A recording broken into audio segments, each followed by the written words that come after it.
साथियों, जिंदगी की चकाचौंध में कई बार हम अपने आप को भूल बैठते हैं। कभी कभी तो ऐसा होता है कि खुद को खुद से खो बैठते हैं। हम उपलब्धियों के शिखर तक तो पहुंचते हैं, आसमान की ऊंचाइयों तक पहुंच जाते हैं, मगर नीचे देखते हैं तो हमारा धरातल खिसका हुआ दिखाई देता है। हमारी जमीन जो है वो खिसकी हुई दिखाई देती है। कभी कभी जिंदगी की भाग दौड़ में, जिंदगी की रेस में हम इतने आगे निकल जाते हैं, इतने आगे निकल जाते हैं कि पीछे देखते हैं तो बहुत कुछ छूटा हुआ नजर आता है, बहुत कुछ बिछड़ा हुआ नजर आता है।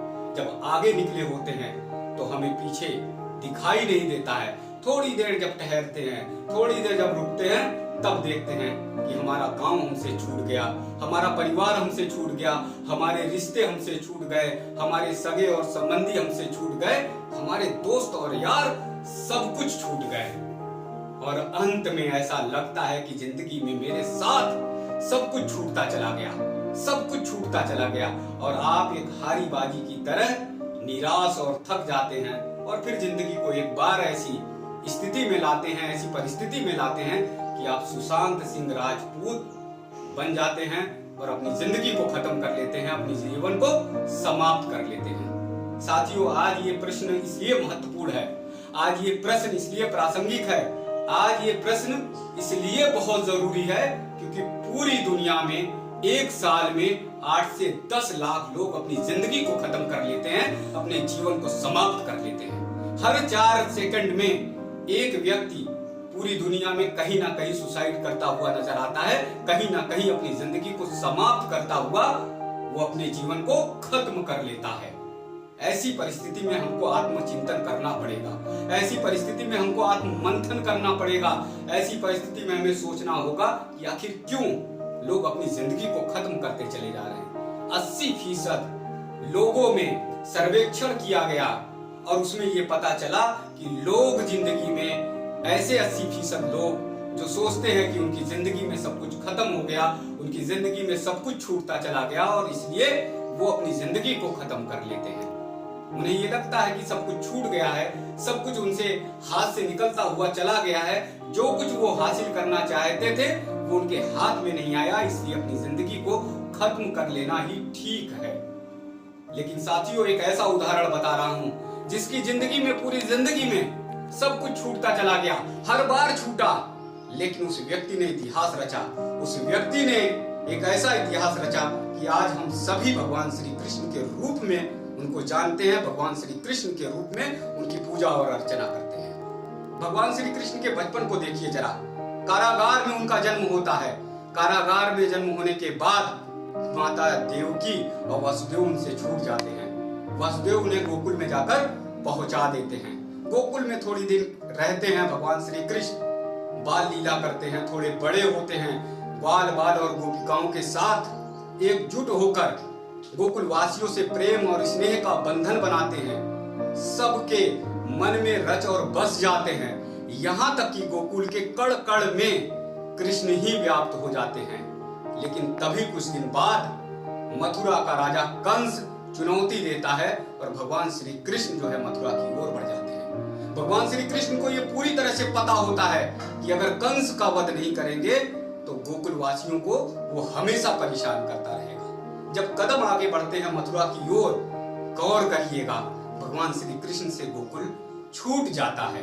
यानी वही गोकुल जिसकी मिट्टी मिट्टी में खुशबू आती है भगवान श्री कृष्ण की, जिसके पत्तों पत्तों में आवाज है भगवान श्री कृष्ण की, जिसके पानी में, जिसके पेड़ और पौधे और पशु और पक्षियों में हर जगह सिर्फ और सिर्फ श्री कृष्ण का गान होता है, श्री कृष्ण को कि सब जानते हैं, वहां से श्री कृष्ण दूर होते हैं और मथुरा की ओर चले जाते हैं। साथियों, मथुरा में कुछ दिन रहते हैं। वहां पर राजा उग्रसेन को राजपाट देकर मथुरा को संभालने की कोशिश करते हैं और उसके बाद जरासंध आक्रमण कर देता है। 17 बार जरासंध भगवान श्री कृष्ण को मारने के लिए आक्रमण करता है। 18वीं बार स्वयं काल यवन को लेकर भगवान श्री कृष्ण को मारने के लिए दौड़ पड़ता है। यहाँ पर देखिए, भगवान श्री कृष्ण भगवान होने के बाद भी उन्हें भागना पड़ता है, भगवान होने के बाद भी उन्हें मथुरा छोड़नी पड़ती है, क्योंकि काल यवन को वरदान था कि उसके सामने साक्षात अगर ब्रह्मा भी आएंगे तो वो भी भस्म हो जाएंगे, वो भी खत्म हो जाएंगे। इसलिए भगवान श्री कृष्ण को मथुरा छोड़कर भागना पड़ता है और द्वारिकापुरी के लिए चल देते हैं, यानी मथुरा भी उनसे छूट जाती है और उसके बाद द्वारिकापुरी में जाते हैं। द्वारिकापुरी में जाकर एक नया इतिहास रचने का काम करते हैं, एक द्वारिकापुरी को बसाते हैं और द्वारिकापुरी की सत्ता को संभालने का काम करते हैं। द्वारिकापुरी में रहकर एक नया इतिहास रचने का काम करते हैं और इसी बीच फिर महाभारत का कालखंड शुरू हो जाता है। महाभारत के कालखंड में कौरव और पांडव के बीच में द्वंद्व होने शुरू हो जाता है। हस्तिनापुर खतरे में पड़ जाता है। भगवान श्री कृष्ण हस्तिनापुर की ओर रवाना हो जाते हैं, हस्तिनापुर पहुंच जाते हैं और वहां पर कौरव और पांडव को दोनों को समझाने की कोशिश करते हैं, युद्ध ना हो इसकी पूरी कोशिश करते हैं। अंत में जब युद्ध नहीं टलता है तो गीता का उपदेश देते हैं कुरुक्षेत्र के मैदान में और एक नया इतिहास रचने का काम करते हैं। साथियों, अगर भगवान श्री कृष्ण की जिंदगी में देखेंगे तो सब कुछ पल पल छूटता चला गया। बचपन में कारागार में जब जन्म हुआ तो माता देवकी और वसुदेव पिता छूट गए। फिर गोकुल में पहुंचे तो गोकुल वासी छूट गए। मथुरा में पहुंचे तो मथुरा वासी छूट गए। द्वारिकापुरी में उन्होंने राजधानी बनाई। द्वारिकापुरी में कुछ दिन रहे तो द्वारिकापुरी उनसे छूट गई। कुरुक्षेत्र के मैदान में गए और कुरुक्षेत्र के मैदान में गीता का उपदेश दिया और कुछ दिन बाद फिर जब महाभारत का युद्ध समाप्त हुआ तो हस्तिनापुर फिर भी उनसे छूट गया। जिंदगी में हर बार उनसे हर चीज, उनकी सबसे प्रिय चीज छूटती चली गई लगातार। लेकिन भगवान श्री कृष्ण ने हर बार पीछे मुड़कर नहीं देखा। हर बार उन्होंने इतिहास रचने का काम किया, हर बार एक नया अध्याय लिखने का काम किया।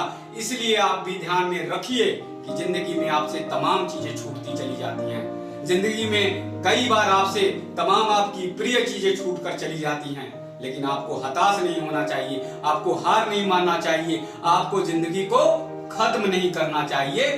सोच लेना चाहिए कि यहाँ पर जिंदगी में तमाम चीजें छूटी है, हम आगे बढ़ते हैं, आगे कदम बढ़ाएंगे और एक नया इतिहास रचेंगे, एक नया अध्याय लिखेंगे भगवान श्री कृष्ण के तरह। अगर आप जिंदगी को खत्म कर लेते हो, अगर आप जिंदगी को समाप्त कर लेते हो तो वो सोचो उस परिवार पर क्या बीतती है, उस परिवार के सदस्यों पर क्या बीतती है, उस परिवार के बिखराव के बारे में सोचिए, उस परिवार के हालात के बारे में सोचिए, उस परिवार की स्थिति के बारे में सोचिए जहां से आप रिश्ते और नाते को पल भर में तोड़कर अपनी जिंदगी को खत्म कर लेते हैं। इसलिए जिंदगी को ये मत सोचिए कि हमसे सब कुछ छूट गया तो हम नया इतिहास और अध्याय नहीं रच पाएंगे।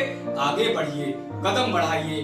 दुनिया में तमाम ऐसे अवसर हैं, तमाम ऐसे रास्ते हैं जो आपको खुलते हुए और मिलते हुए मिल जाएंगे। साथियों, हमारा ये वीडियो आपको अगर अच्छा लगा है तो ज्यादा से ज्यादा शेयर करिएगा, लाइक करिएगा और तमाम ऐसे लोगों तक भेजने की कोशिश करिए जिन्होंने जीवन को हार मान लिया है, जिन्होंने जीवन को निराशा में डाल लिया है, जिन्होंने ये सोच लिया है कि हमसे तो सब कुछ छूट गया है, हम जिंदगी को खत्म कर लें। शायद ऐसे एक व्यक्ति के तक ये वीडियो पहुंचता है और वो अपने निर्णय को बदल लेते हैं, तो इससे बड़ी जीत और कुछ हो नहीं सकती, इससे बड़ी कोई और जीत